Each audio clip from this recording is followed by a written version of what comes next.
Yeah, Lauren, and not just that commotion, but that neighbor tells me she met Stephen and his entire family right here in the street earlier in the day for the first time. And she tells me that he was in distress when the both of them actually met, only to be awakened hours later after he allegedly stabbed his wife, who he referred to as his best friend, and his mother in law.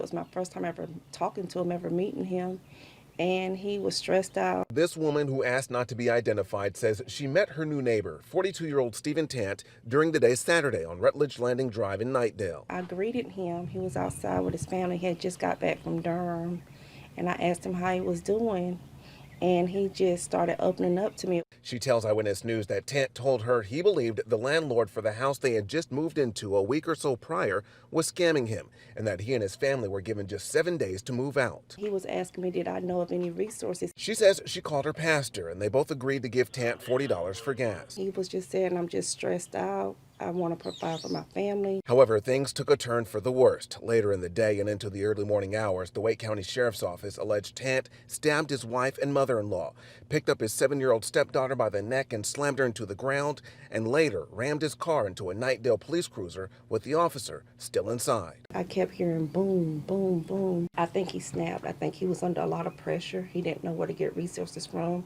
He spent all his money getting in his house. I stopped by the house this afternoon to see if anybody was home. But no answer. Stephen Allen Tant. In court Monday, Tant could be seen on video monitor wearing an inmate safety smock as Judge Rashawn Howder ordered Tant to stay in jail after his lengthy criminal history dating back to 2014. Tant's neighbor said she wasn't aware of his criminal history, but only meeting a man who appeared to be down on his luck and in need of some help. He says, because I want to do better. He says, my wife is my best friend. I love her with all my heart. And I get so angry. You know, every single neighbor that I spoke to here on Rutledge Landing Drive, they tell me this is a quiet neighborhood. They've never had any issues since they've lived here on this street. Tant is due back in court next month.